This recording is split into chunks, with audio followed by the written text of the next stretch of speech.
Hello, Celestial Ones. This is Jill Celeste from JillCeleste.com, where I teach purpose-driven entrepreneurs all they need to know about marketing so they can become the directors of marketing for their business.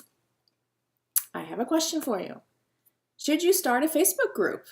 You know, with all the changes Facebook makes seemingly constantly through our news feeds, changing the algorithm and making it more difficult for business pages to reach their audiences organically, you may be thinking about starting a Facebook group.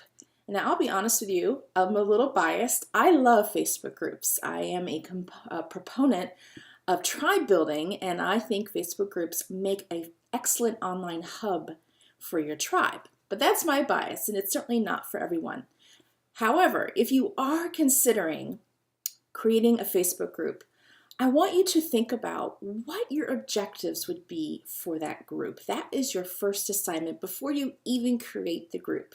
So let me give you two examples of objectives you can consider for your group. So the first objective could be that you're looking for a substitute for your Facebook page, right? You know, back in the day, we could post things on our Facebook page and a good majority of our fans would see that content. Well, that's becoming less and less the case nowadays. So you could look at creating a Facebook group that sort of substitutes in what the Facebook page used to do.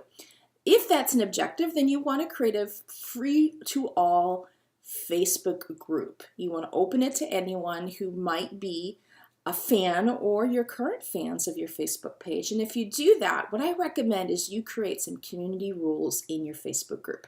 Because if you kind of open the floodgates, you're opening them to all sorts of people, and really people need parameters for interacting.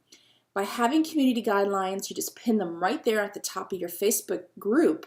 People then know what they can and can't do, and this will help you ward off people who might be spamming you or just dropping links or just not engaging the behavior that you want for your group.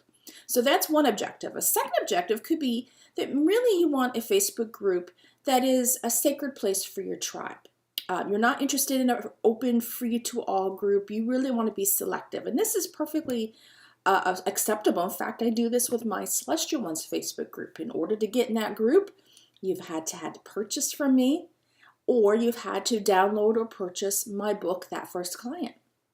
And if you've done either one of those things, I allow you in the group. It makes for a smaller group, but it's much more tight-knit, if you will, and it really is sort of the inner members of your tribe. If this is something that's attractive to you, you can absolutely do that. There's a cool questions feature that you can set up when someone asks to get access to your group. You can ask them up to 3 questions. And so ask them, how, you know, whatever your criteria is, yes or no, yes or no. And if they pass, so to speak, then you can let them in. So I'm just hoping, you know, these don't have to be your objectives, but I want you to think about, before you start creating groups, what are your objectives? Be very strategic, be very intentional with your Facebook groups. And another thing I really want you to know is that you have to spend time in your Facebook groups. The more time you spend, the better your ROI. Right? You're trying to get clients, you're trying to get referral partners, or whatever that looks like for you. To do that, you have to spend time in your Facebook groups. It is time intensive. So if you really are strapped for time, you might want to consider another strategy for Facebook. But if you can spend the time in there and you love to chat online, Facebook groups are a great way to go. And it's a great way to sort of combat this algorithm changes that constantly occur on Facebook.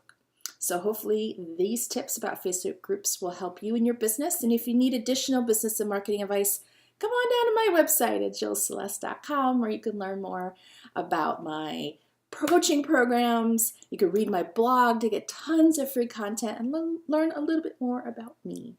So until next time, here's to your marketing success. I wish you a great day, and I'll talk to you soon.